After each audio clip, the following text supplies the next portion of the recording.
अस्सलाम वालेकुम नाज़रीन, प्रोग्राम न्यूज़ मेकर्स के साथ मैं हूं आपकी मेज़बान ज़रिया आरिफ। 20 करोड़ रुपए भत्ता ना देने पर जिस फैक्ट्री को नजरियातिश किया गया था, तारीख में जिस वाक़े को कत्ल दर कत्ल की बदतरीन मिसाल करार दिया जाता है, आतिशज़दगी का ऐसा हौलनाक वाक़या जिसमें 259 अफराद लुक़मा अजल बने, उनके लवाहिकीन को आज अदालत ने 8 साल बाद इंसाफ फराहम किया है। एक ऐसा केस जिसमें 400 गवाहान को कार्रवाई का हिस्सा तो बनाया गया, लेकिन क्या आप और हम ये सवाल उठा सकते हैं कि ताखीर से मिलने वाला इंसाफ मक़तूलीन और उनके अहले खाना के साथ एक इंसाफ है? इस पर हम बात करेंगे। दूसरी तरफ नवाज शरीफ की बैरून मुल्क इलाज की गर्ज से रवानगी का मामला, जिस पर अदालत अब हुकूमत को वाज़ेह अल्फाज में हिदायत जारी कर चुकी है कि वो नवाज शरीफ की वापसी को यकीनी बनाए। हाँ, अलबत्ता ये जरूर है कि अदालत के अहकामात पर हुकूमती वकील और मौजूद जज साहिब के दरमियान दिलचस्प किस्म का मुकालमा हुआ, लेकिन हम दोबारा अगर उसी नुक्ते पर आ जाएं कि जो अहकामात जारी किए गए अदालत की जानिब से, तो क्या हुकूमत ऐसा करने में कामयाब हो पाएगी? क्या वो मियाँ साहब की वापसी को यकीनी बना पाएगी? और आखिर में बात तालीमी इदारों को दूसरे मरहले में खोले जाने के हवाले से। अब 6ठी से 8वीं जमात के तलबा भी स्कूल जाएंगे, लेकिन हम सिंध की बात करें तो वहां ये फैसला अभी नहीं लिया गया। अहम NCOC के इजलास में लिया जाने वाला ये फैसला किस हद तक दुरुस्त है और क्या हुकूमत इस सिलसिले में एक दुरुस्त सिमत का तयन कर चुकी है? इस पर बात करने के लिए प्रोग्राम में हमारे साथ मौजूद होंगे सीनियर सहाफ़ी तज्ज़ियाकार नासिर चुगताई साहब NBC। बहुत शुक्रिया प्रोग्राम में अपना वक्त देने के लिए। सीनियर तज्ज़ियाकार लेफ्टिनेंट जनरल रिटायर्ड अब्दुल शेब साहब प्रोग्राम में हमारे साथ शामिल गुफ्तगू होंगे। जनरल साहब, थैंक फॉर जॉइनिंग अस। तज्ज़ियाकार और सहाफ़ी हमारे साथ नसीम सिद्दीकी साहब भी आज के प्रोग्राम में मौजूद बहस होंगे। डॉक्टर नासिर महमूद साहब, आप भी हमें ज्वाइन कर रहे हैं, सर बहुत शुक्रिया अपना वक्त देने के लिए। और सहाफ़ी तज्ज़ियाकार मुज़म्मिल सोहरावर्दी साहब भी प्रोग्राम में हमारे साथ मौजूद बहस बनेंगे। सबसे पहले बात करते हैं आज उस फैसले के हवाले से जो कि 8 साल बाद मंजर-ए-आम पर आया है। कराची की इंसदादे दहशतगर्दी की खुसूसी अदालत ने 8 साल बाद सानेहा बल्दिया फैक्ट्री का फैसला सुनाया। अदालत ने रहमान भोला और जुबैर चरिया को 264 मरतबा सजाए मौत देने और 264 मरतबा ही उम्र कैद का हुक्म दिया है, लेकिन फैसले में अदम सबूत की बिना पर 4 मुल्जिमान को बरी किया गया, जिसमें MQ रहनुमा रऊफ सिद्दीकी, अदीब खानम, अली हसन और अब्दुल सत्तार साहब शामिल हैं। ताहम ये जो फैसला सामने आया 8 साल बाद, बात फिर वहीं पर आती है कि मक़तूलीन और उनके वरसा, उनके अहले खाना के साथ इंसाफ हुआ? नासिर चुगताई साहब बताइएगा, आपकी आंखों देखा अहवाल, आप अक्सर इस वाक़े के हवाले से हमारी बड़ी रहनुमाई करते हैं। बताइएगा, ये जो सानेहा हुआ उसका फैसला तो आज हो गया, लेकिन इंसाफ हुआ?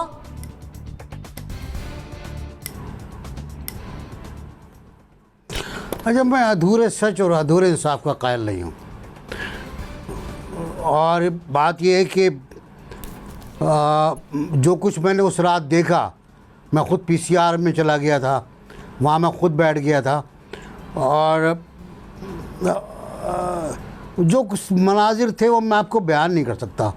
रिपोर्टर, मेरा पूरी टीम थी रिपोर्टर्स की, वो बता रही थी तफसीलात कि क्या हुआ, किस तरह हो रहा है, और वहीं से उन्होंने बताया था कि ये फाउल प्ले लगता है। सब कह रहे थे कि ये आग लग गई, आग लग गई, लेकिन अंदरूनी खाना सब ये आपस में डिस्कस कर रहे थे कि आग लगाई गई है। बहरहाल एक मुलजिम कोई गैर मुतल्लिका था, रिजवान कुरैशी, उसको जब पकड़ा गया, उससे तफ्तीश हुई, तो उसने बहुत से इतराफ़ात के बाद एक इतराफ़ ये भी किया कि फैक्ट्री में आग लगाई गई थी। अब यहाँ से एक नई GIT बनती है, नई तफ्तीश शुरू होती है, और उसके बाद बात बहुत दूर तक पहुँचती है, मास्टरमाइंड हम्माद सिद्दीकी तक पहुँचती है, जो अभी तक गिरफ़्तार नहीं है। हम्माद सिद्दीकी और उसके कई साथी गिरफ़्तार नहीं हैं। और जुबैर भोला और अब्दुर्रहमान, जुबैर चरिया और अब्दुर्रहमान तो एग्जीक्यूटर थे ना, ये तो एग्जीक्यूट कर रहे थे। मास्टरमाइंड कौन था, उसको सज़ा नहीं मिल पाई, उसका मामला दाखिले दफ्तर कर दिया गया है कि जब गिरफ़्तार होगा तो लेकर आएँ, फिर मुकदमा चलाएँगे हम। यार 8 साल के बाद आप मुकदमे का फ़ैसला दे रहे हैं, 8 साल, 400 गवाह, पौने 200 समातें, पता नहीं कितनी बार इल्तिवा, ये सब कुछ हमारे सामने है, और मैं नहीं समझता कि मुकम्मल इंसाफ हुआ है। क्योंकि बहुत से मुलजिम अभी तक लापता हैं, गायब हैं, फ़रार हैं, और उनकी गिरफ़्तारी के लिए शायद कोशिशें हो रही होंगी। और अच्छा, ये वही हम्माद साहब हैं कि जिन्होंने 9/0 पर IMQM के तमाम लीडरों की पिटाई करवाई थी। जो हुक्म आया था कि सबको मारो, तो सबको उन्होंने पीटा था, उसमें साफ़ी भी शामिल थे। फिर और भी लोग थे बहुत से जो इनके साथ हैं और मफरूर हैं। पैसा 27 लाख रुपए फ़िकस दिया गया है, तावान दिया गया है और फ़ाइन किया गया है और 266 बार उम्र कैद है, 260 बार सज़ाए मौत है। मैं नहीं समझता कि इससे वो प्यारे वापस आ पाएंगे जो उन घरों के जो चिराग थे, दिए थे। कभी सुने आप, तालीम शाह एक साहब होते हैं, फायर ब्रिगेड के ऑफिसर, उन्होंने बताया कि हमें इत्तला मगरिब के बाद मिली। आग लगी थी मगरिब से पहले, आग लगी थी सूरज गुरूब होने से पहले। दरवाजे बंद कर दिए गए थे, खिड़कियां बंद कर दी गई थी। और तालीम शाह बताते हैं कि वो जब वहाँ पहुँचे, एक आदमी भागकर पहुँचा, पैदल पहुँचा फायर ब्रिगेड। उसने बताया आग लगी हुई है, फ़ोन काट दिए गए थे। तो कहले हम पहुँचे तो लोग खिड़कियों से कूद रहे थे। कहले हमने आग वाग को छोड़ के पहले सीढ़ियाँ लगाई हैं, फिर 50-60 लोगों को बचाया है। तो एक सफाकी का वो वाक़या, मतलब गैस चैम्बर टाइप का वाक़या। इंसाफ अधूरा हुआ, हम उसे पूरा इंसाफ नहीं कह सकते और ये नहीं कह सकते कि इंसाफ हुआ। जनरल साहब, ये 8 साल बाद मक़तूलीन के लवाहिकीन को इंसाफ मिलना, ये इंसाफ कहलाया जाएगा कि हाँ वाकई इंसाफ हुआ? बिस्मिल्लाहिर्रहमानिर्रहीम। देखिए, इंसाफ तो बिल्कुल नहीं हुआ, लेकिन थोड़ा सा कुछ आप कह लीजिए कि कुछ हो गया। उसकी वजह बहुत बड़ी ये है, जो मैं इस पे कह रहा हूं कि चलिए कुछ हिस्सा तो मिला हमें, वो ये था कि इसको एक हादसा करार दे के तो खत्म कर दिया था, इस केस को दबा दिया गया। और जैसे अभी NBC बात कर रहे थे कि वो एक शख्स कुरैशी पकड़ा गया और फिर जाके कुछ चीजें सामने आई और फिर उसके बाद तलाश शुरू हुई इन लोगों की। लेकिन उसके बाद भी आप देखिए कि इन लोगों को पूरे लोग पकड़े नहीं गए, फिर भी इनके चालान वगैरह पेश करने का काम बड़ा डिले हुआ। जितना जितना वक्त गुजरता जाता है, केस कमजोर होता जाता है, क्योंकि दरमियान में गवाह गायब हो जाते हैं, कहीं पैसा चल जाता है, और नतीजा ये कि यहाँ पे आके सजाए मौत सिर्फ उन 2 लोगों को हुई जो इसी वजह से हादसे के, बाकी जो मास्टरमाइंड एक्चुअली जिन्होंने ये काम किया, सजाए मौत तो उनको भी होनी चाहिए थी, लेकिन वो किसी का कोई इल्म नहीं। और एक सिर्फ हमाद सिद्दीकी की बात होती है, वो हाथ नहीं आएगा। वो मेरा ख्याल है मोस्ट प्रॉब्ली साउथ अफ्रीका वगैरह में कहीं वो छुपा हुआ है। अब चीज ये है कि इसमें फैक्ट्री मालकान जितने वो जलीलो खार हुए, क्योंकि उनको पकड़ा गया कि जी आपने पूरी तरह को फायर फाइटिंग का अरेंजमेंट ही रखा हुआ था, बिल्डिंग में ये खराबी थी, वो खराबी थी, वो बेचारे छुपते फिरते थे, वो भाग गए। लोगों को जो पैसा मिला, कुछ ना कुछ थोड़ा बहुत जो लवाकिन को दिया, वो नाकाफी, लेकिन उसके साथ साथ हर खानदान में कमाई करने वाले लोग मारे गए, तो उनकी तो जिंदगियां बर्बाद हो गई।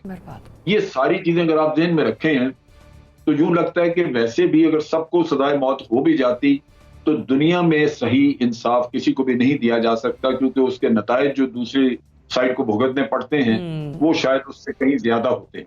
लेकिन हर सूरत एक इंसान को ये इत्मीनान हो जाता है कि जो जुर्म करने वाले थे वो पकड़े गए, उनको सजा हो गई। यहाँ एक अधूरा इंसाफ हुआ, और वो भी इतना लेट, इतनी देर से कि उसका वो इम्पैक्ट ही नहीं है जो सोसाइटी पे होना चाहिए था, जो किसी को इबरत आती। ये चीजें जो हैं ये यूं लगता है कि धुंधला गई हैं कहीं, और वो लोग जो असल मुजरिम थे, जो मास्टरमाइंड थे, वो कहीं मजे ले रहे हैं। फौरी तौर पे अगर ये चीजें पकड़ी जाएं, सामने आए, तो जो मुजरिम है या मुल्जिम है वो भी भागे नहीं होते, वो सारे पकड़े जा सकते थे। लेकिन जब आप दरमियान में 6 साल का अरसा या 5 साल का अरसा गुजर गया और आपने हादसा को करार दिए रखा, तो वो लोग भाग गए। तो मैं समझता हूँ ये कलमिया है। खुदा जाने किस मुसीबत के साथ ये ट्रायल जबरदस्ती करवाया गया, वरना तो ये हो ही नहीं रहा था, ट्रायल चल ही नहीं रहा था। और किसी ने, सिंध गवर्नमेंट में भी किसी ने इस पे तवज्जो नहीं दी, इसको उस तरह परसूद नहीं किया गया जिस तरह ये अपने करप्शन के केसेस के पीछे भागे फिरते हैं। इस मुकदमे को हुकूमत ने उस तरह इसका पीछा नहीं किया। नतीजा ये कि ये एक खुला केस था कि शायद हमें तो बहुत दफा था कि शायद ये किसी को भी सजा ना हो, क्योंकि हुकूमती कोई इंटरेस्ट, कोई दिलचस्पी इसमें नजर नहीं आती। ठीक, मुजम्मिल साहब, 8 साल का अरसा, 8 साल के बाद फैसला, तासुर ऐसा आ रहा है इस फैसले के बाद जैसे कि जख्म आज एक बार फिर से ताज़ा हो गए हों। अच्छा, मैं एनबीसी को तो सुन नहीं सका, मुझे आवाज़ नहीं आ रही थी, लेकिन मैंने जनरल साहब को सुना है। तो बात यह है कि मुझे तो इंसाफ नहीं नज़र आया। मुझे तो लगा आज एनआरओ हो गया, और मुझे तो ये एक नया एनआरओ नज़र आया और बड़ा ही क्रिमिनल एनआरओ नज़र आया है कि आपने एक दो एस्केप गोट्स ढूंढे हैं, उनको सजाए मौत दे दी है और उसके बाद कुछ भी नहीं है। मेरा मतलब है अगर 9 साल बाद भी ये होना था तो ये तो पाकिस्तान की अदलिया के लिए बहुत बड़ा लम्हा फ़िक्रिया है। ना ऐसे केसेस में मॉनिटरिंग जज लगाए जाते हैं, ना ऐसे केसेस कोई टाइम बार होते हैं, ना ऐसे केसेस के लिए सुप्रीम कोर्ट कोई सू मोटिव लेती है, ना इसके लिए मेरा मतलब है कि कोई मुद्दत के तयन के लिए बार बार जजेस से पूछा जाता है। मैं तो हैरान हूँ क्या फ़ैसला दिया गया है। जो 2 आपके पास मौजूद थे आपने उनको दे दिया, ना कोई प्रॉपर इन्वेस्टिगेशन हुई है, ना समझ लगी है आज तक कि भाई हुआ क्या था। पाकिस्तान के 264 लोग कैसे जल गए, हम वो कहानी आज तक बता ही नहीं सके हैं। हमारे जो तफ्तीश के इदारे हैं, कराची में तो रेंजर्स भी मौजूद हैं, और पाकिस्तान में हम कहते हैं कि हमारे पास तो दुनिया के बेहतरीन इन्वेस्टिगेटिव इदारे हैं, हसास इदारे हैं, दीगर प्रीमियर एजेंसीज मौजूद हैं। हम 264 लोगों के कत्ल की कहानी पाकिस्तान के अवाम को बता ही नहीं सके और सामने ही नहीं ला सके। इस केस में हम कोई मॉनिटरिंग जज ही नहीं लगा सके कि इसका फ़ैसला हो जाता।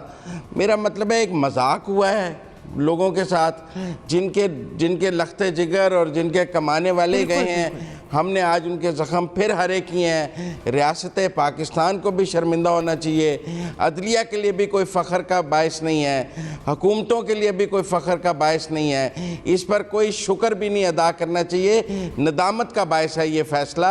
अवाम की अदालत में आया है ये फ़ैसला, कानून की अदालत के बाद।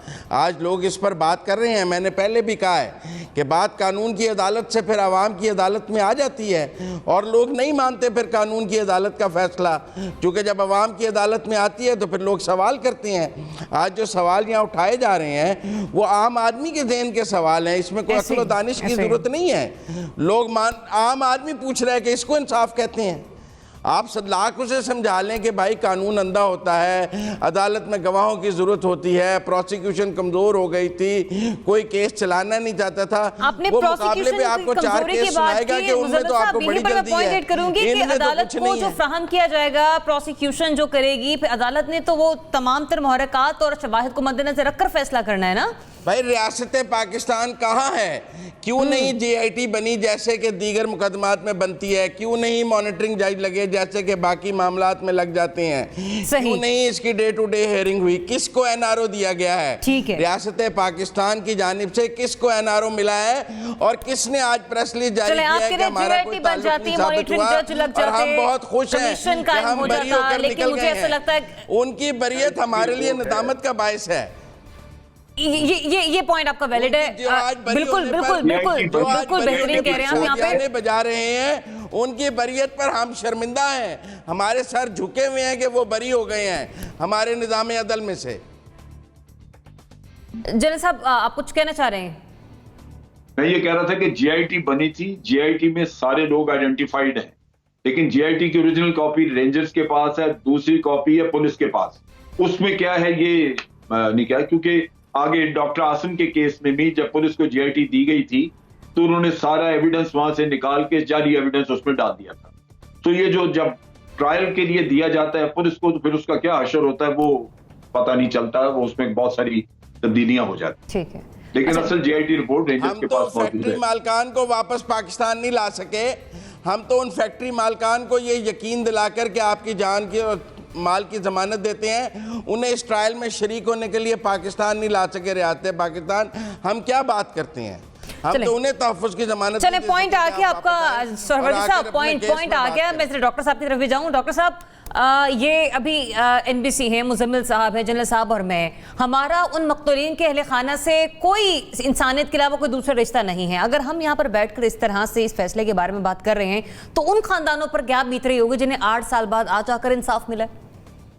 देखिए, इंसाफ तो नहीं मिला। ये तो जवाब तो आपका, जैसे दूसरे स्पीकर्स ने भी कहा कि ये क्या इंसाफ हुआ है, तो मेरे ख्याल में भी ये इंसाफ नहीं हुआ। अच्छा, इंसाफ क्यों नहीं हुआ, इसके दो पहलू हैं। एक तो अवामी पहलू है और एक रियासती पहलू है। अवामी पहलू क्या है? अवामी पहलू ये है कि जो सबसे ज़्यादा मुतासरीन इसके थे, जो लावाहिकीन हैं, जिनके अपने जिगर गोशे इसमें नाहक मारे गए, और जिस बेदर्दी से और जिस तरह से ये कार्रवाई मुनज़्ज़म तरीके से की गई, वो हक़ाइक़ सब सामने है। जिस पे चगताई साहब ने भी कहा, ये आई विटनेस लोग, यानी शाहिद मौजूद हैं कि किस तरह से दरवाज़ों को ताले लगा दिए गए, वो सारे यानी मस्तूत कर दिए गए जिससे कि लोग अपनी जान बचा सकते थे। तो ये यानी एक बेदर्दी की एक इंतहा है जुल्म की जो इसमें हुई। तो उनको जो इंसाफ, जाहिर है किसी इंसानी जान का मुतबादिल पैसा तो नहीं हो सकता, लेकिन जो भी थोड़ा बहुत कंपनसेशन दिया गया है वो इंतहाई नाकाफ़ी है। इस फैसले से तवक्का ये थी, इंसाफ गालिबन ज़्यादा बेहतर जब होता जब उनको एक ज़्यादा बड़ी रकम उन लोगों को दी जाती। चंद लाख रुपए से आप उस इंसानी ज़िंदगी का मदावा, वैसे तो करोड़ों से भी नहीं हो सकता, लेकिन ये जो अमाउंट दिया गया ये बिल्कुल ही नाकाफ़ी है। इसको बहुत ज़्यादा होना चाहिए था। और फ़ी जो मकतूल है, जिसका मैं तो यही कहूँगा कत्ल हुआ, उनको कई करोड़ रुपए दिए जाने चाहिए थे। एक तो ये पहला इसको है कि ये लवाहिकीन को इंसाफ नहीं मिला। दूसरा, अवामी तौर पर जब आप देखें तो इसमें मैसेज क्या गया है अवाम की तरफ? मैसेज ये गया है कि इतने बड़े बड़े सानहे के बावजूद भी अवाम तकरीबन बेयारो मददगार है, उनको इंसाफ नहीं मिलता। और उसमें जैसे अभी थोड़ी देर पहले भी कहा गया कि पूरा हमारा सिस्टम उसका जिम्मेदार है। देखिए, ये नहीं क्रिमिनल नेग्लिजेंस हुई है ना, मुजरिमाना गफलत बढ़ती गई है इस पूरे केस में। 8 साल में से शुरू के 3-4 साल तो आप इसलिए निकाल दें कि उस केस को जो डायरेक्शन दी गई वो बिल्कुल गलत थी, और वो डायरेक्शन ये दी गई कि शायद वो मालिकान की जो है वो कोताही की वजह से लगी, हो सकता है मालिकान की भी कोई कोताही हो, लेकिन बाद में जब इस केस की डायरेक्शन असल जो एतराफ़ी बयानात आए, उसके बाद ये केस बिल्कुल वाज़ेह था कि ये आग लगाई गई है। अच्छा, जो लोग ऐनी शाहिद हैं, जैसे चगताई साहब ने बताया कि वो पहले दिन से समझ रहे थे कि ये जानबूझकर आग लगाई गई है, लेकिन पुलिस ने उस तरफ तवज्जो क्यों नहीं दी? 3-4 साल क्यों ज़ाया किए गए? उन लोगों को सज़ा मिलनी चाहिए थी, इंसाफ जब होता।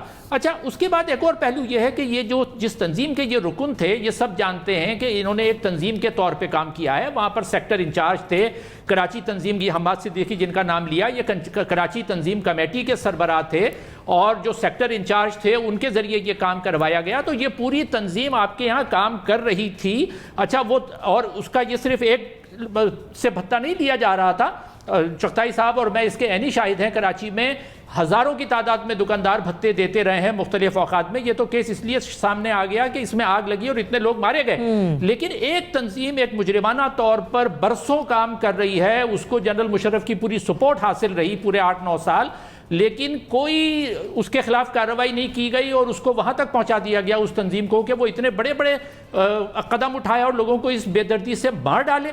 तो वो सारे लोग जो इसके जिम्मेदार थे, यानी इस केस को ख़राब करने वाले, इंसाफ जब होता जब उस केस के ख़राब करने वाले जो पुलिस के अफसरान थे उनको सज़ा दी जाती। सही। अगर इसके ऊपर जैसे अभी सोहरावर्दी साहब ने कहा कि जब आप वज़ीर-ए-आज़म को तो 1 साल में फैसला करके जो है वो लटका भी देते हैं और जलावतन भी कर देते हैं और सारे फैसले सुना देते हैं। एक इतना बड़ा फैसला जिसमें 300 लोग तकरीबन 300 लोग मुतासिर हुए, उसमें ना कोई मॉनिटरिंग जज लगा और सारे रियासती इदारे आराम से काम करते रहे, कहाँ थे वो? तो ये बुनियादी तौर पर हमारे पूरे सिस्टम की फेलियर है। हमारी रियासत जवाबदेह है इस चीज़ की, और इस चीज़ की भी जवाबदेह है कि वो एक ऐसी दहशतगर्द और जराइम पेशा तंजीम इतने बड़े पैमाने पर कार्रवाइयाँ कर रही थी पूरे शहर में, और क्यों नहीं इससे पहले उसके खिलाफ कार्रवाई की गई? बहुत लोगों के नाम आने चाहिए थे और मजीद कई लोगों को चाहिए थी जो कि नहीं दी गई, और जो ये एक बहुत बड़े अफसोस का मकाम। ठीक, सिद्दीकी साहब, एक ऐसा वक्त आ गया कि इंसाफ हुआ भी और हम ये कहने पर मजबूर हैं कि इंसाफ नहीं हुआ।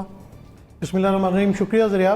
बिल्कुल इंसाफ तो इस मामले में हुआ ही नहीं। मैं तो इसमें एक नंबर भी देने को तैयार नहीं। वजह ये कि इतना बड़ा सानिया हो जाता है, 350 के करीब लोग जो है जिनको जला के मार दिया जाता है। ये उन फैक्ट्री वालों के लिए भी एक उन्होंने मिसाल बनानी थी जो भत्ताखोर थे, और उन्होंने बाकी जो कारोबारी थे उनके लिए भी एक मिसाल बनानी थी, और उन्होंने बनाई, और किस सफाई से वो निकल के चले गए। आपने 2-4 लोगों को सज़ा दे दी और कोई डिटेल्ड फैसले में नहीं आया कि किस तरह इसकी प्लानिंग हुई है, कौन प्लानिंग के पीछे था। हमारे मुल्क में यही तो होता है, जब असल मुजरिम बच जाता है तो वो फिर अगले जुर्म की प्लानिंग शुरू कर देता है। हमारे यहाँ पे सबसे ज़्यादा कमज़ोर प्रोसिक्यूशन होती है। अदालत को मैं इसलिए ज़्यादा जो मोर्दे इल्ज़ाम नहीं ठहराऊँगा कि उनके सामने जो गवाह और सबूत पेश किए जाते हैं उन्होंने उसके ऊपर फैसला करना होता है, और ये पुलिस की भी बहुत बड़ी नाकामी है। बल्कि पुलिस तो मिली होती है, जिस बल्दिया इलाके में ये फैक्ट्री थी, उस इलाके के जो पुलिस वाले थे उनकी भी नॉलेज में होगा, उनको सब कुछ पता होगा, लेकिन वही है कि स्लो एंड स्टेडीली आप गवाह भी गायब करते जाते हैं, आप सबूत भी गायब करते जाते हैं। Right. आप देख लें कि वही गरीबों को सज़ा मिल गई, अमीर फिर इसमें बच जाते हैं। तो जो इसमें हमाद सिद्दीकी था या उसके अलावा वो ऑर्डर्स कहाँ से ले रहा था, उस वक्त मौजूदा जो MQM पाकिस्तान है वो उस वक्त MQM होती थी जो अल्ताफ़ हुसैन के नीचे काम करती थी। उसमें से कितने लोग थे उस वक्त, कौन सेक्टर इंचार्ज था उस इलाके का, MNA MPA कौन था, क्योंकि किसी की भी नॉलेज के बगैर ये काम नहीं हो सकता। तो असल मुजरिमों को पकड़ना चाहिए था, फिर इंसाफ होता, कहते हैं ना कि इंसाफ होता हुआ नज़र आना चाहिए। तो यहाँ पे कहीं भी इंसाफ होता हुआ नज़र नहीं आया। ये आप उन लोगों से पूछ सकती हैं जिनके प्यारे उस वाक़े में चले गए थे, जिन्होंने शहादत नसीब की, उनसे जाके पूछे कि उनका दिल इस वक्त कितना खून के आंसू रो रहा होगा कि एक तो उनके जो चाहने वाले थे, कमाने वाले थे घर के, वो भी चले गए और उनको इंसाफ भी नहीं मिला। तो मैं तो कहूँगा कि इंसाफ बिल्कुल भी नहीं हुआ है। NBC आप अपना कमेंट ऐड करना चाह रहे क्विकली प्लीज, फिर मैं अगले सेगमेंट की तरफ बढ़ूँ। मैं कह रहा था कि कहते ना कि सानिया से बड़ा सानिया ये हुआ, लोग चुप रहे सानिया देखकर, तो बड़े बड़े चुप रहे उस ज़माने में। हम लोगों ने बोलने की कोशिश की तो हमारे साथ बहुत कुछ हुआ। वो इब्तदाई रकम से 6 करोड़ रुपए जो फौरी तौर पर मुतासरीन के लिए आई थी, वो भी खा गए लोग। ये उन्हीं के पास गई और वही खा गए। मैं ये कहता हूँ कि मुलजिमों की फहरिस्त बहुत तवील है।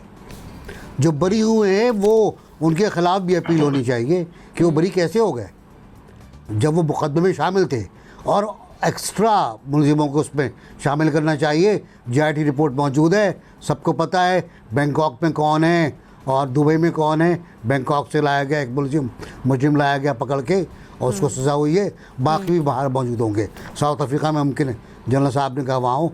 इनको छोड़ना नहीं चाहिए। 8 साल गुजर गए, 2 साल और सही। चलिए, मुख्तसर ये कि आप सभी ने यकीनी तौर पर इस पर अपनी गुफ्तगू की और रिमार्क्स आखिर में यही हैं कि हुआ भी लेकिन होता हुआ दिखाई नहीं दे रहा। आज भी ऐसा लग रहा है कि 8 साल बाद अगर मकतूलीन के वरसा को इस किस्म का इंसाफ मिल रहा है तो उनके ज़ख्म आज एक बार फिर से ताज़ा हुए हैं। नाज़रीन, हम लोग बात कर रहे हैं अब साबिक़ वज़ीर-ए-आज़म नवाज़ शरीफ के हवाले से कि जिनकी अपीलों पर इस्लामाबाद हाई कोर्ट में समाअत हुई आज, और दौरान समाअत अदालत की जानिब से कहा गया कि साबिक़ वज़ीर-ए-आज़म का नाम वफाकी हुकूमत ने ECL से निकाला था। अब वो खुद जिम्मेदार है और ये हुकूमत की जिम्मेदारी है कि साबिक़ वज़ीर-ए-आज़म की हाज़िरी को यकीनी बनाए। लिहाजा अब टास्क दे दिया है, अहकामात हैं अदालत के ये वफाकी हुकूमत को कि वो मियाँ साहब की वापसी को यकीनी बनाएं और लाकर उन्हें अदालत के कटहरे में खड़ा कर दें। तो क्वेश्चन मार्क यहाँ पर इस हुकूमत पर आ जाता है कि नवाज शरीफ की अदालत में हाज़िरी को वो यकीनी बना पाएंगे या नहीं कर पाएंगे। जनरल साहब बताइएगा, ये पॉसिबल है फेडरल गवर्नमेंट के लिए कि वो मियाँ साहब को वापस ले और लाकर अदालत में पेश कर दे जज साहिबान के सामने? जी, इससे पहले मैं ये जरूर अर्ज कर दूं कि उन जज साहबान को भी सोचना चाहिए जो हुकूमत से नवाज शरीफ साहब की जिंदगी की 24 घंटे की गारंटी मांग रहे थे। उस गारंटी से ECL का ताल्लुक है। अगर वो गारंटी कोई दे सकता था दुनिया में तो मेरा नहीं ख्याल कि हुकूमत या कोई और दे सकता था। लेकिन असल हकीकत यही है कि उस वक्त सब चाह रहे थे कि जी इनको ECL पे भेजा जाए। अदालत की उजलत आप देख लीजिए कि वो उसकी जिंदगी की गारंटी मांग रहे थे।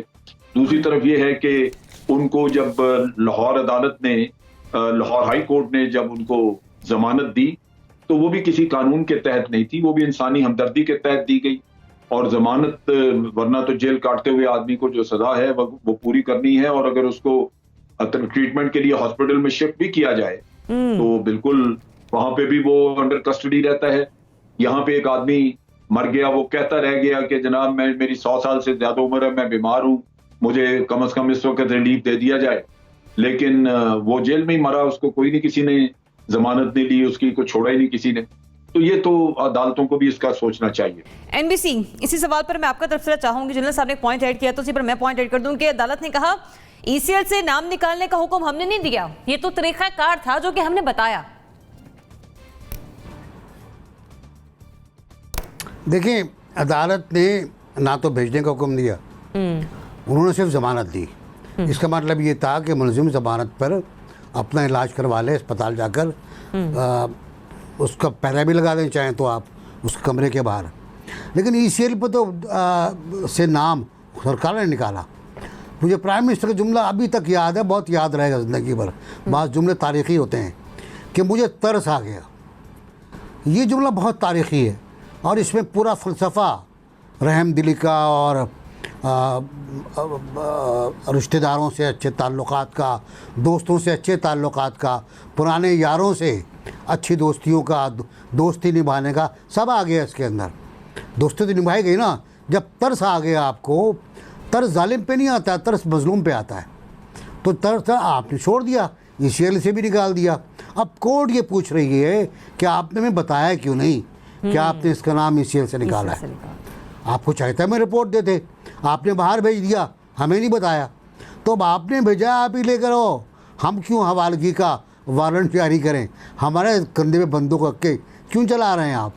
और अब बात यह है कि जाली सर्टिफिकेट और मैनिपुलेटेड प्लेटलेट्स रिपोर्ट्स, ये भी बातें सामने आ गई हैं अब।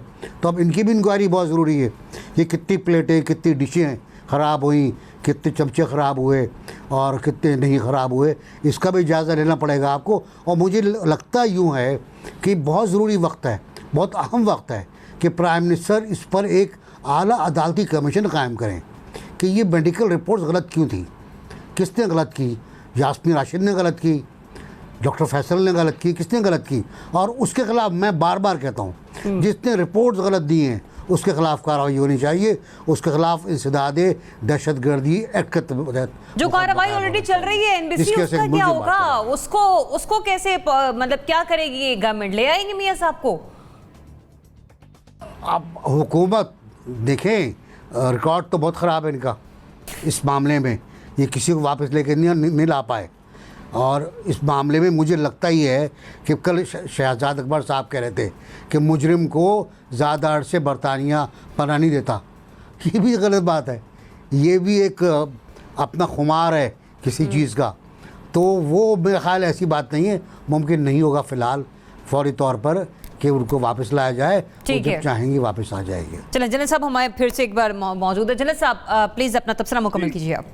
बस वो मैं ये कह रहा था कि हुकूमत के लिए ये मुमकिन नहीं है कि वो लेके आए, क्योंकि ये आप देख लीजिए कि वहां पे वो उनका एक सिस्टम रखा, उन्होंने अदालत के जरिए ऑपरेट करते हैं, लेकिन अदालत को उन्होंने बताया होता है कि इसको रिलीफ देना है या नहीं, क्योंकि वहां पे जो उनकी इंटेलिजेंस है ये सिस्टम वो कंट्रोल करती है। बाहर से जो लोग वहां ठहरे हुए हैं उनको वो कंट्रोल करती है।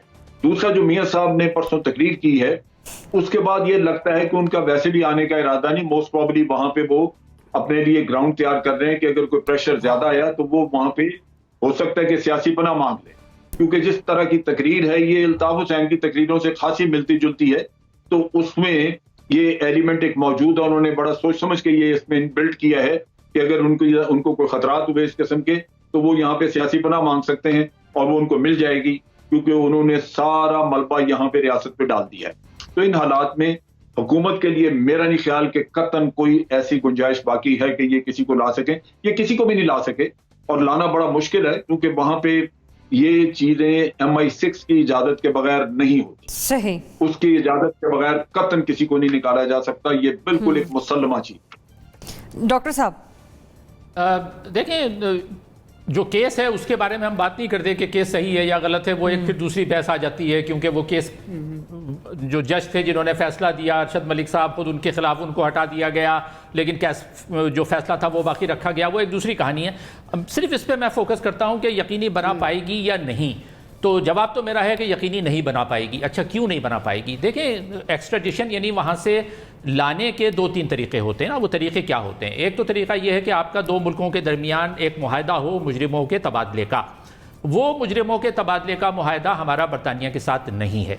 उस सूरत में हम बरतानिया से नहीं कह सकते कि भाई हमने आपका मुजरिम वापस करते हैं तो आप भी हमारा करें, तो वो तो चीज़ बाहर हो गई।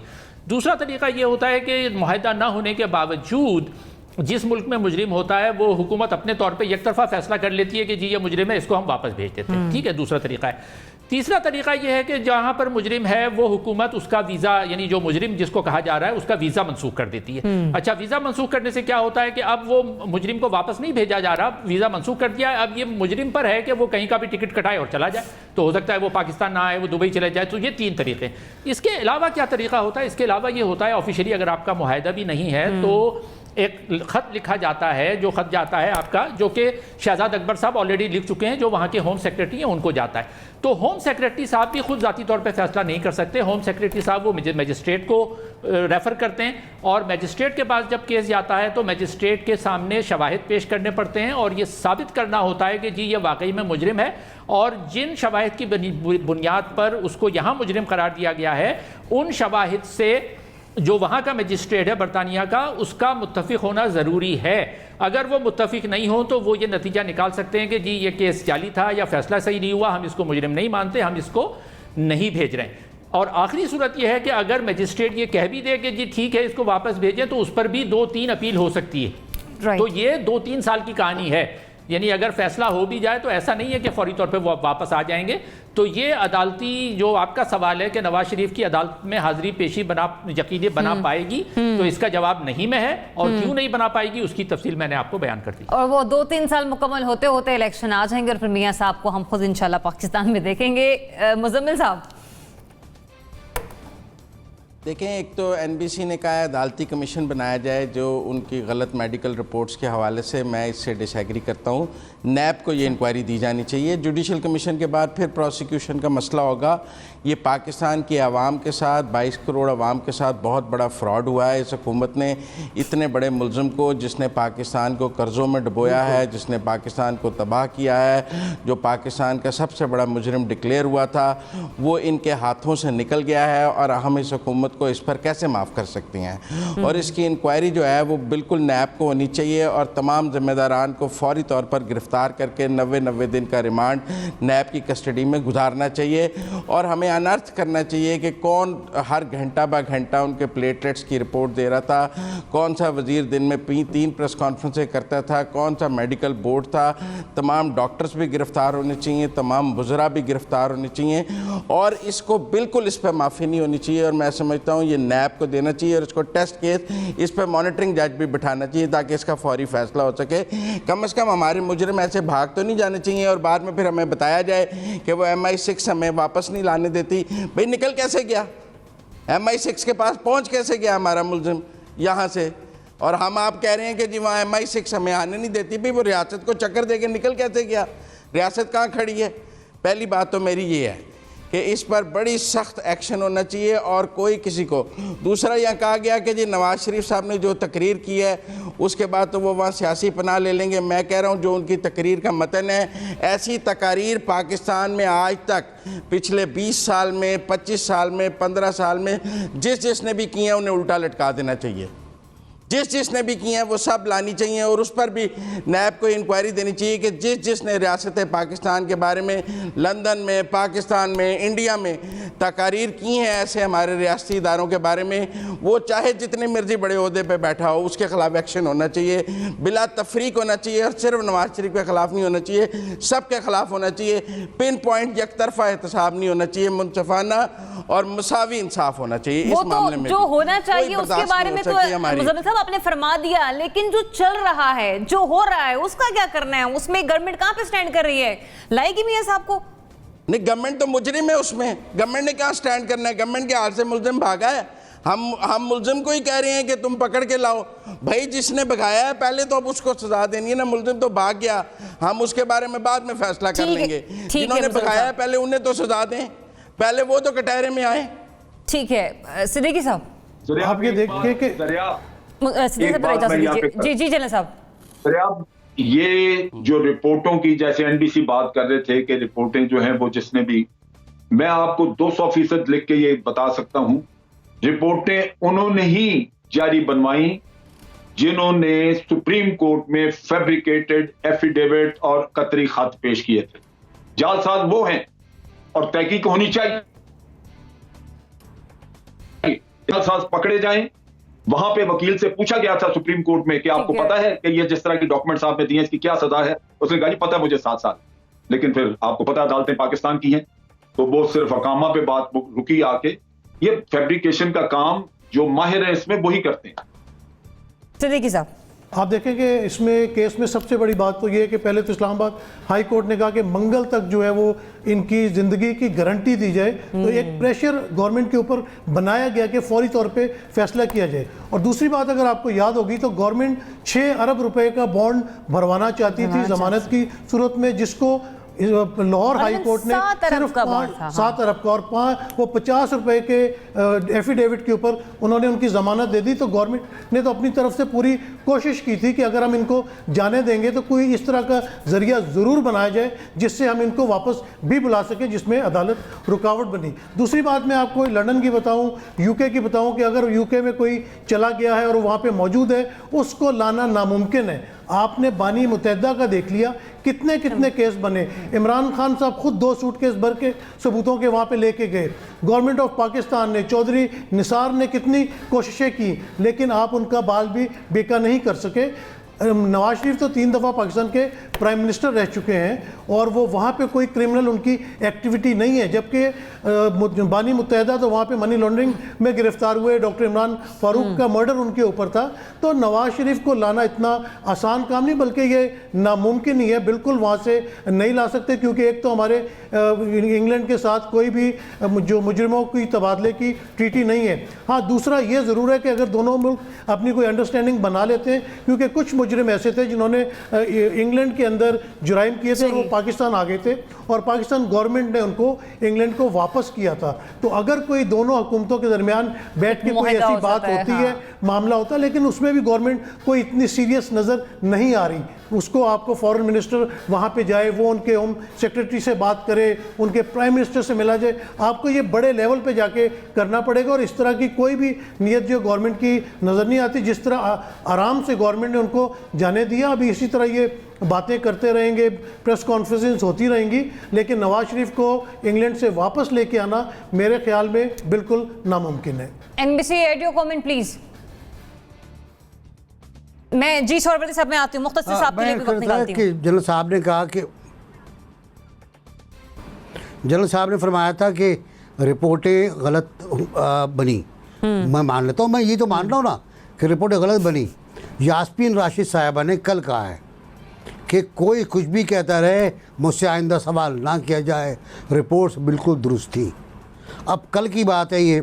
बाकी जो बात अभी मुज़म्मिल साहब ने कही कि सब ने कहा वही कहा है जो नवाज शरीफ ने कहा, ऐसा नहीं मुज़म्मिल साहब, सब ने इससे ज़्यादा कहा है, सब ने इससे ज़्यादा कहा है। और जो इस वक्त हुक्मरान हैं, अगर उनको आप सर्च कर लें तो इससे ज़्यादा ख़तरनाक भयानक तकरीर उन्होंने की हैं जलसों के अंदर खड़े होकर, और उसमें मैं उसका जिक्र भी नहीं करना चाहूँगा। इतने भयानक हैं कि वो पाकिस्तान के किसी टीवी पर नहीं चली और मौजूद हैं, जलसे हैं। वली खान से लेकर आसिफ जरदारी वगैरह सब शामिल हैं। लेकिन ज़्यादा सख्त जो है, जो फ़िलासफ़ी है क्या हाउ टू रूल पाकिस्तान, वो मौजूदा प्राइम मिनिस्टर की है जो गूगल में मौजूद है। अब उससे लोग इनराफ करें तो अलग बात है। चले NBC एक चीज, एक सेकंड जरिया, बड़ी इंपॉर्टेंट बात कही है उन्होंने। देखिए NBC, बात यह है कि हमें पाकिस्तान में ये बातों से तो पता लगता है कि फलां आदमी आपके साथ गद्दारी कर रहा है या फलां आदमी मुल्क के साथ बेइंसाफी कर रहा है, ज्यादती कर रहा है। और हमेशा हम कहते हैं कि जनाब आप कौन होते हैं किसी को गद्दार कहने वाला, आप कौन होते हैं किसी को हुब्बुल बतनी का सर्टिफिकेट देने वाला। लेकिन बात साबित हो जाती हैं। वली खान का आज मेरे पास रॉ के चीफ की लिखी हुई किताब पढ़ी है, रॉ मिशन, उसके सफा 21 पे वो बताता है कि वली खान ने आगे कांटेक्ट किया लंदन में एम्बेसी में और उसने कहा कि इंदिरा गांधी से मेरी बात कराएं। जब बातचीत हुई और फिर कोपेनहेगन मुकर्रर किए गए आरबी, वहां जाके मीटिंग हुई और उसने कहा कि जनाब आपने बांग्लादेश बनवा दिया, अब मेहरबानी करके ये भी बनवा दें हमारा ये पख्तूनिस्तान। तो वो जनाब 1977 तक 1972 से लेके 1977 तक वो उसको हर तरह की मदद करते रहे, पैसा भी देते रहे और उसको पॉलिटिकल और जो भी सपोर्ट उसने मांगी वो इंदिरा गांधी हुकूमत से हटी तो वो बंद हुई। ये जब किताबें छपती हैं तो फिर आपको पता लगता है कि कौन क्या करता रहा पीछे। यहां तुम एक दूसरे को कह देते हैं, लेकिन पहचान यही है कि आपके मुंह से वो निकली हुई बात जो दुश्मन के फायदे में हो वो लाजमन आपको आपकी नीयतों को खराब करेगी। चलो जरा सब कॉपरेट कीजिए, पॉइंट आपका आ गया, आपने तारीख भी काफी हवाला दिया, एमबीसी आपका भी पॉइंट आ गया, कॉपरेट कीजिए। मुजम्मिल साहब इंतहाई मुख्तसर सा वक्त मैं आपको दे रही हूँ, आप अपनी बात एक्सप्लेन कर दीजिए, फिर मुझे ब्रेक की तरफ जाना है। जी, चूंकि उन्होंने बात की, मैं यही कह रहा हूं कि सबने किया है और उसमें मौजूदा हुक्मरान भी शामिल है। उसको अदालत ने 50 रुपए में कन्वर्ट कर दिया। हुकूमत को कानून बनाना चाहिए कि जिस पर जितनी करप्शन का इल्जाम है वो उतने का बेल बॉन्ड देगा तो बाहर जा सकता है। सिर्फ एक बंदे से तो नहीं मांग सकते आप। वो इस पर कानून बनाते हैं कि एक बंदे से कि जी आइंदा जिस पर जितनी करप्शन का इल्जाम होगा वो जमानत के वक्त उतना बेल बॉन्ड देगा, तो अदालत मजबूर हो जाती 50 रुपए में कन्वर्ट ना करती। कानून बनाना हुकूमत का काम है, क्यों नहीं बनाया इन्होंने कानून? काबीना का फैसला इन्हें नहीं पता था। ठीक है जनरल साहब, देख चुके, स्टैंड नहीं करेगा, थैंक यू, उसके पीछे कानून होना चाहिए। ठीक है सर, पॉइंट आपका भी आ गया। मुख्तसर सा यहाँ पे मैं कंक्लूड करूंगी ताकि मैं ब्रेक की तरफ जाऊं कि मौजूदा हुकूमत हो या माजी की हुकूमत हो, तारीख गवाह है लंदन जाने वालों को वतन वापस लाने में हुकूमत कामयाब नहीं हो पाई है और इस बार भी कुछ नया होता हुआ हमें दिखाई नहीं दे रहा। मुझे ब्रेक की तरफ जाना, नाज़रीन स्टे ट्यून्ड।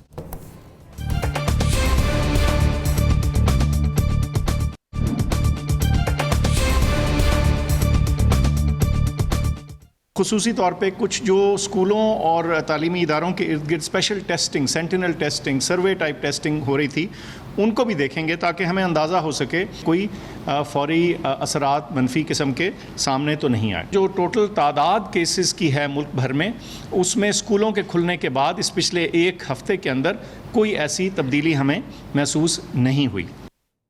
स्कूल्स खुलने के बाद हमें तादाद में इजाफे के हवाले से कोई ख़तरा महसूस नहीं हुआ। डॉक्टर फैसल साहब की गुफ्तगू आपने खुद उनके ज़बानी सुनी। ज़रा अब इस पर बात कर लेते हैं कि चूंकि अगला फैसला दूसरे मरहले का सामने आ गया जिसमें 6ठी से 8वीं जमात के तलबा भी अब स्कूल्स जाएंगे, तो जिस तरीके का ये फैसला आज NCOC की मीटिंग के बाद हुआ, हुकूमत दुरुस्त सिमत में जा रही इस फैसले को लेने के बाद। डॉक्टर साहब आपका पॉइंट ऑफ व्यू इस पर, लेकिन विद इन 70 सेकेंड। जी, कम से कम ये एक वाहिद चीज़ है कि जिसमें मैं हुकूमत से बिल्कुल मुत्तफिक हूँ कि वो बिल्कुल दुरुस्त सिमत में जा रही है। बल्कि शुरू से हुकूमत की पॉलिसी जो थी कि मुकम्मल जो है वो लॉकडाउन नहीं करना है, सिलेक्टेड इलाकों में लॉकडाउन करना है, वो तरीका बिल्कुल ठीक था। और अभी हमने पिछले 6 महीनों में जो देखा वो पाकिस्तान शुक्र है कि उस हालात का शिकार नहीं रहा जिसके शिकार दुनिया के दूसरे ममालिक, हत्ता कि यूरोप और अमेरिका और ब्राज़ील वगैरह रहे हैं। तो मेरा ख्याल है कि ये बिल्कुल दुरुस्त सिमत है और ये वक्त है कि अब स्कूल खोले जाएँ। और बाकी जो ये ज़रूर है कि एहतियात की ज़रूरत है, मास्क होने चाहिए, सैनिटाइज़र होने चाहिए, बच्चों को एजुकेट करना चाहिए, बताना चाहिए कि ज़्यादा करीब ना आएँ, एक फिजिकल डिस्टेंसिंग जो रखनी चाहिए वो रखें।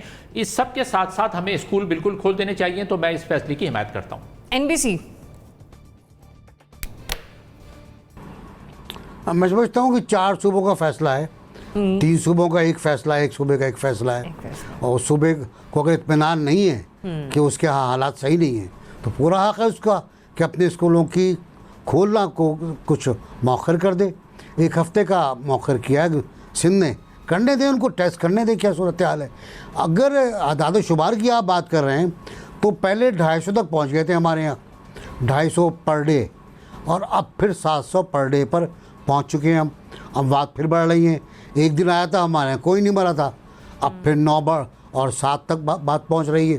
तो अल्लाह करे, आप बिल्कुल सही कह रहे हो कि मुझे भी यकीन है कि कोरोना हमारे यहाँ नहीं आएगा। हम उसको मार के भगा चुके हैं थर पार कर उमरकोट के रास्ते, दिल्ली की तरफ, राजस्थान की तरफ, वो नहीं आएगा। लेकिन एहतियात ज़रूरी है। अगर सिंध वाले समझते हैं एहतियात की जाए, और यहाँ बहुत वायलेशन हुआ है, यहाँ प्राइवेट स्कूलों ने बहुत वायलेशन किया है, आपको अंदाजा नहीं है। तो जिन्होंने वायलेशन किया NBC, उन्होंने अपना अंजाम भी देख लिया, वो तो मेरा ख्याल दिए गए। आपने दुरुस्त फरमाया कि सिंध इस हवाले से अपनी स्ट्रेटजी में बेहतरीन परफॉर्म कर भी रहा है। जनरल साहब।